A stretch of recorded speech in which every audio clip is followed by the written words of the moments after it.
Exponential and log rule.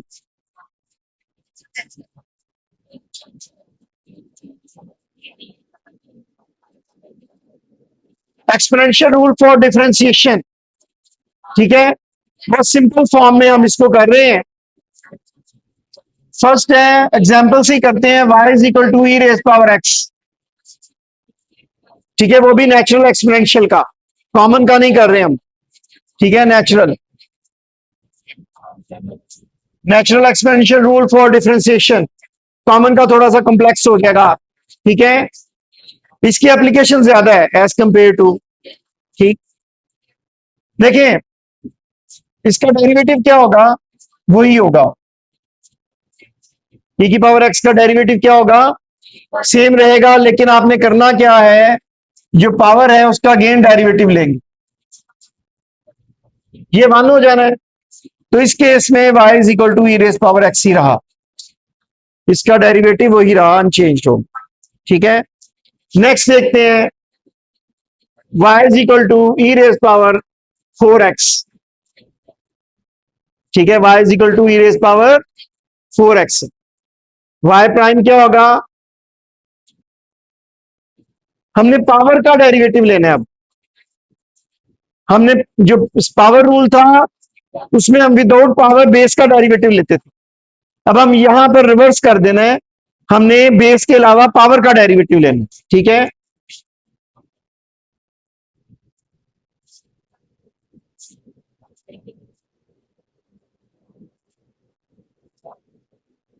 Four E raise power 4x, क्योंकि इसका one हो जाएगा, ठीक है। अगर मैं आप लोगों को एक कहूं क्वेश्चन करने के लिए, y is equal to e raise power -5x, करेंगे जी सब।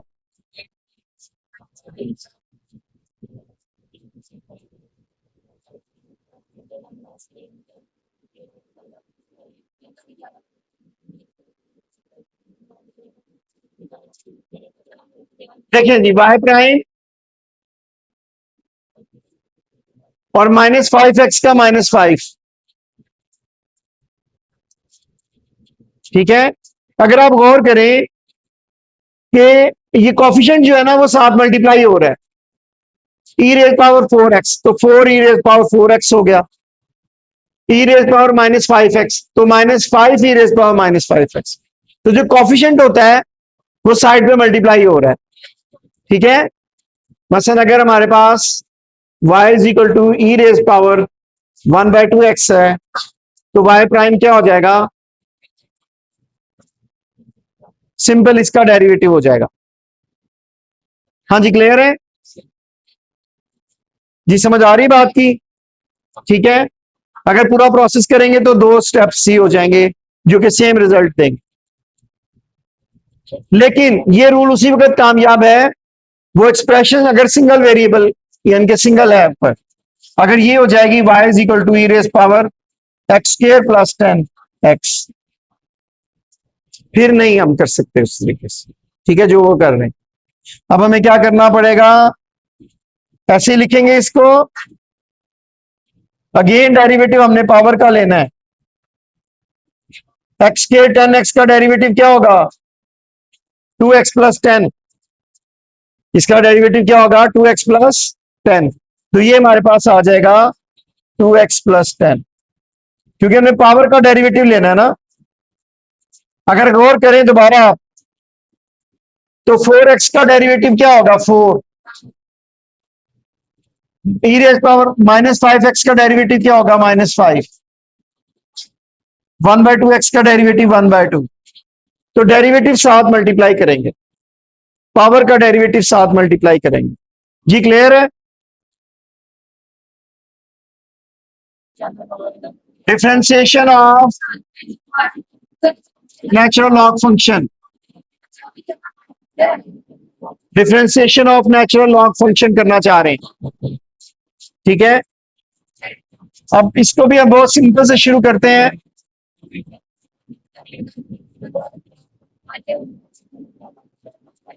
मैं फंक्शनल फॉर्म से नहीं कर रहा हूं ताकि आप सिंपल ही रहे, ठीक है। एग्जाम्पल से शुरू कर रहे हैं, रूल समझे, रूल समझ आ गया तो बस ठीक है, मोर देन इनफ। आपने जब भी लॉग देखने हैं तो उसको एंगल को या उसके जो आर्ग्यूमेंट है उसको 1/x कर दें, 1/x कर देना है। और अब उस आगे जो एक्सप्रेशन है उसका डेरिवेटिव लेंगे, ये 1 हो जाना है। क्या हो जाना है? 1 हो जाए। तो ये हमारे पास 1/x आ गया। जी क्लियर है? ठीक है।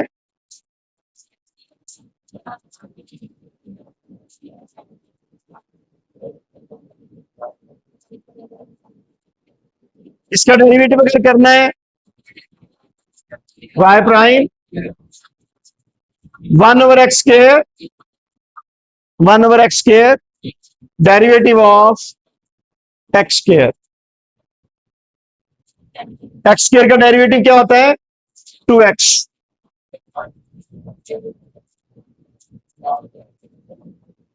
x से कट जाएगा, 2/x आंसर आ जाएगा। ठीक है। अगर हम ये करते हैं y is equal to log of x4, log of x4, ठीक है। तो y प्राइम क्या होगा? 1/x4। लॉग को जब भी देखेंगे 1 ओवर ले जाएंगे डिनोमिनेटर में। डेरिवेटिव ऑफ x4,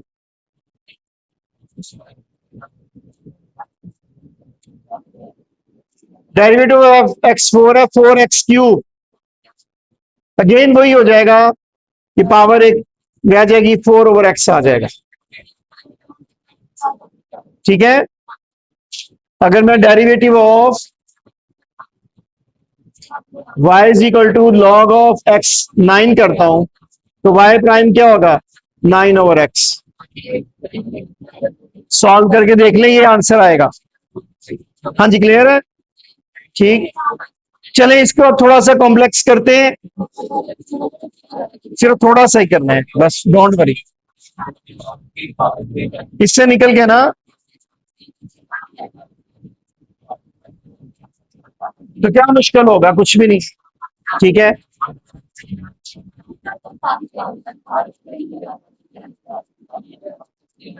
4x+10 का डेरिवेटिव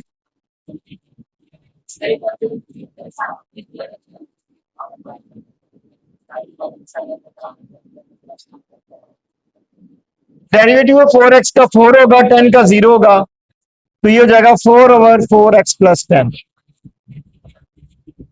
ठीक है, बस इतना ही काफी है। तो हम क्या करते हैं, इसको भी एग्जाम्पल से ही समझते हैं। ठीक है।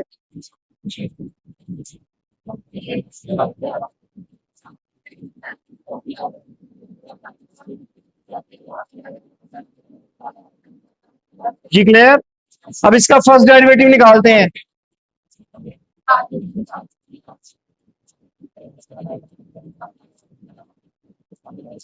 क्योंकि 100 का तो 0 हो जाना है। जी क्लियर है। अब इसका सेकंड डेरिवेटिव, डेरिवेटिव का भी डेरिवेटिव ले लेते हैं।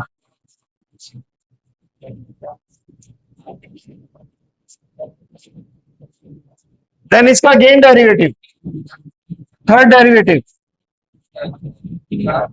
Fourth derivative. ठीक है।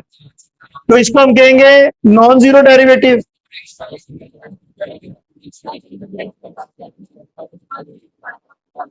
ये सारे नॉन जीरो हैं, ये जीरो डेरिवेटिव है। अगर क्वेश्चन में ये पूछा जाएगा find all the non zero derivatives, तो यहां तक रहेंगे, अगला नहीं करेंगे।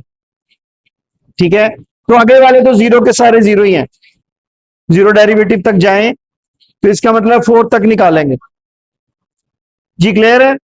बहुत इजी है, बहुत सिंपल रूल के अकॉर्डिंग सिंपल क्वेश्चन बनाया हुआ है।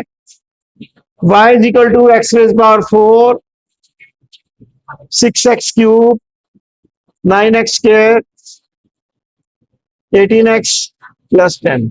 चलें जी, ये करेंगे, आप लोग ट्राई करें, ऑल द डेरिवेटिव्स निकालें up to zero, zero derivative तक निकालें। जी हो रहे हैं, बहुत इजी है। 4x3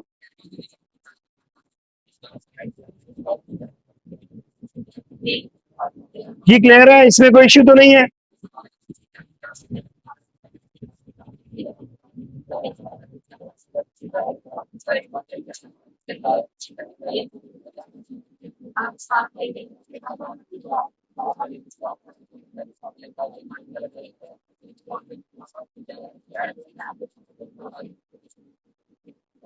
ठीक है, ये सारे हो गए non zero. Find out the non zero derivative, तो यहां तक जाएंगे और ये जीरो डेरिवेटिव। हाँ जी, क्लियर है?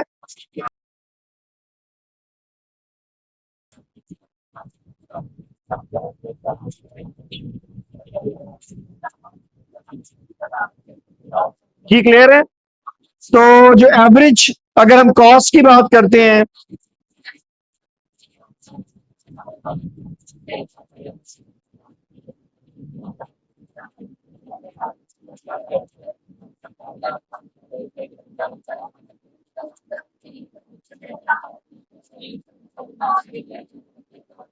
ये कॉस्ट पर यूनिट होगी। ठीक है, एवरेज कॉस्ट, ये हमारे पास है टोटल कॉस्ट ओवर क्वांटिटी।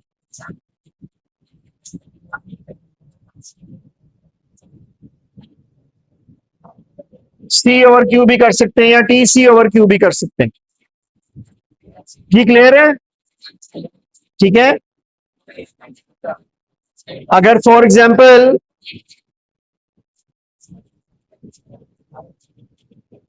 जो टोटल कॉस्ट ऑफ है 10 यूनिट की, 10 यूनिट प्रोड्यूस किए, टोटल कॉस्ट 50,000 आई। 10 यूनिट प्रोड्यूस किए किसी आइटम के, किसी प्रोडक्ट के, तो एवरेज कॉस्ट क्या होगी?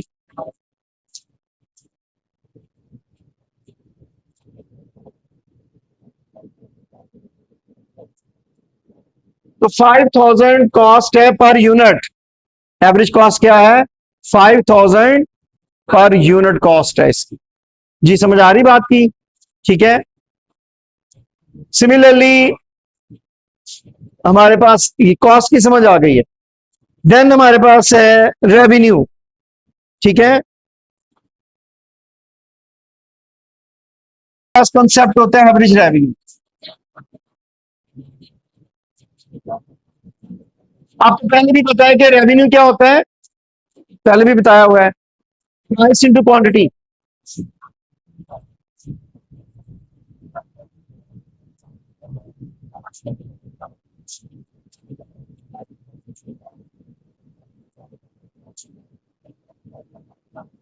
Are is equal to P Q, price into quantity. ये टोटल रेवेन्यू, रेवेन्यू लिख लें, टोटल रेवेन्यू लिख लें, सेल्स लिख लें, सेल्स रेवेन्यू भी लिखा कहा जाता है। ठीक है, तीनों वर्ड्स यूज हो सकते हैं। एवरेज रेवेन्यू क्या होगा?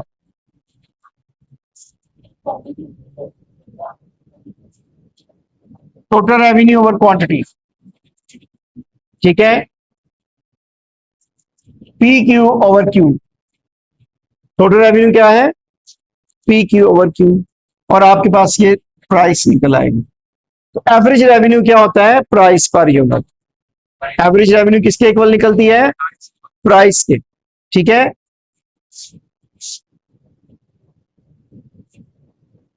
ये भी पर यूनिट होगा।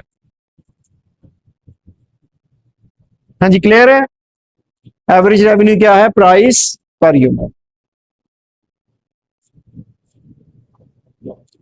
नेक्स्ट है जी मार्जिनल का कॉन्सेप्ट। मार्जिनल का कॉन्सेप्ट समझते हैं।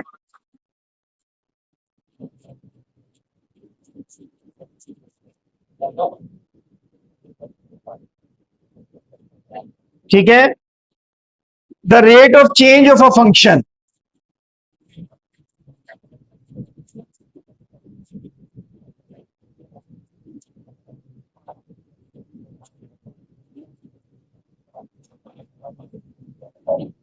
The rate of change of a function, जिसको आप स्लोप कहते हैं। बेसिकली स्ट्रेट लाइन है, ठीक है, तो हम स्लोप से रेट ऑफ चेंज निकालते थे। यहां पर डेरिवेटिव से रेट ऑफ चेंज निकालेंगे। जी क्लियर है? ठीक है, जैसे कि मार्जिनल कॉस्ट हमारे पास होगी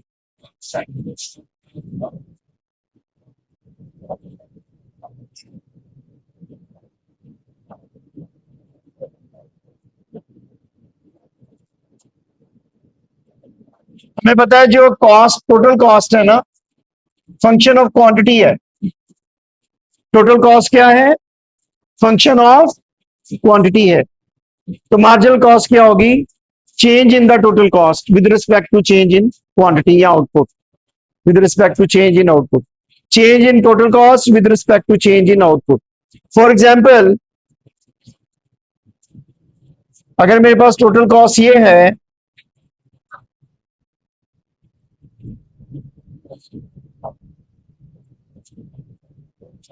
ठीक है, तो मार्जिनल कॉस्ट क्या होगी? ये टोटल कॉस्ट है। इसका डेरिवेटिव क्या बनेगा भाई? विद रिस्पेक्ट टू क्यू कर रहे हैं ना डेरिवेटिव। देखिए ये तो कांस्टेंट है, ये तो जीरो हो जाएगा।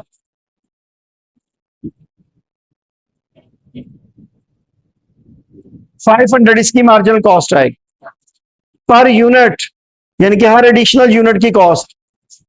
ठीक है, cost of producing each additional unit is called marginal cost.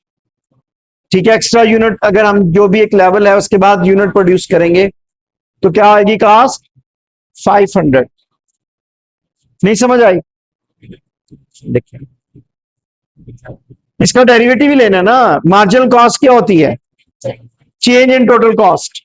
ठीक है, rate of change of total cost, इसका डेरिवेटिव लेंगे। मार्जिन का मतलब डेरिवेटिव लेना है। ठीक है, फंक्शन का ये कांस्टेंट है, इसका डेरिवेटिव जीरो। 500 क्यू, 500 को बाहर निकाला, with respect to Q derivative ले रहे हैं ना, D Q over D Q, 1 हो गया 500 मार्जिनल कॉस्ट। ठीक है, चले मैं आपको एक टोटल कॉस्ट फंक्शन देता हूं।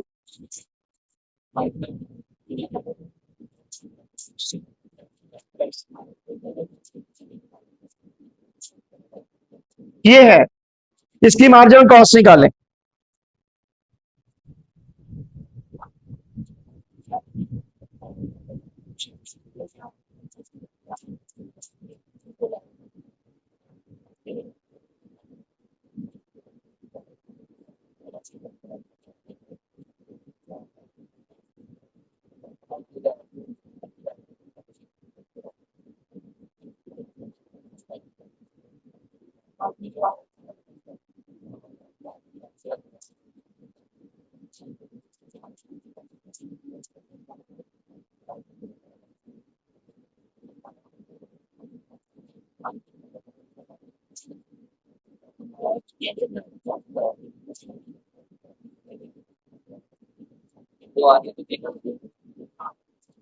जी हो रहे हैं, कर लें जल्दी से। जी नहीं नहीं, सिर्फ मार्जिनल कॉस्ट निकालनी है ना। ये 1000 क्यू प्लस 50 आ जाएगा, बस मार्जिनल कॉस्ट ये होगी। मैंने सिर्फ मार्जिनल कॉस्ट का कहा है। ठीक है, फर्स्ट टाइम एक मिनट का डेरिवेटिव ले लेंगे। हाँ, अगर मैं कहूं कि rate of change of marginal cost, rate of change of marginal cost, उसका अगेन डेरिवेटिव एमसी प्राइम, वो फिर 1000 आएगा। डेरिवेटिव का भी डेरिवेटिव, अगर एक मरतबा लेंगे तो रेट ऑफ चेंज होगा, सेकंड टाइम लेंगे रेट ऑफ चेंज।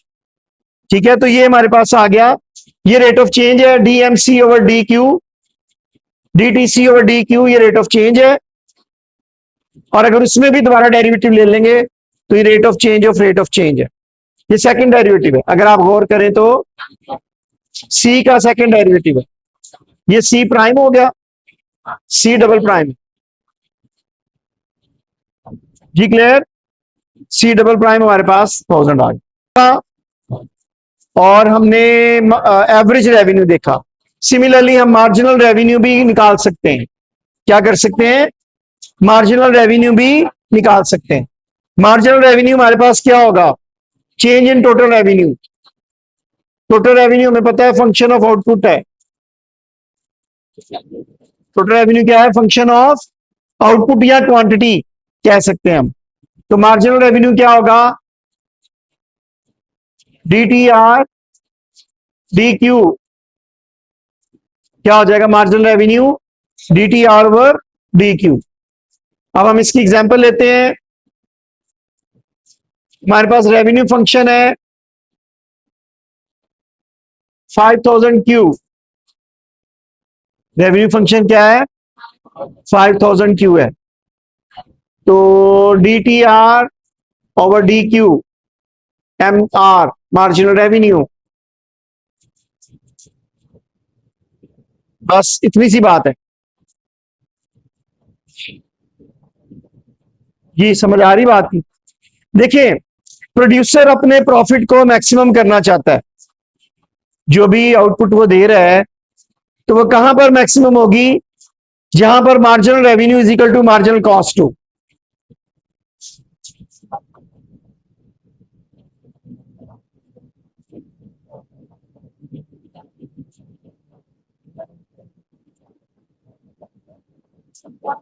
ठीक है, profit maximisation level, marginal revenue is equal to marginal cost, ये है। प्रॉफिट मैक्सिमम प्रॉफिट वहां पर आएगा जहां पर वो क्वांटिटी जो हमें मैक्सिमम प्रॉफिट दे सके, जब दोनों को इक्वेट करेंगे, margin revenue is equal to marginal cost.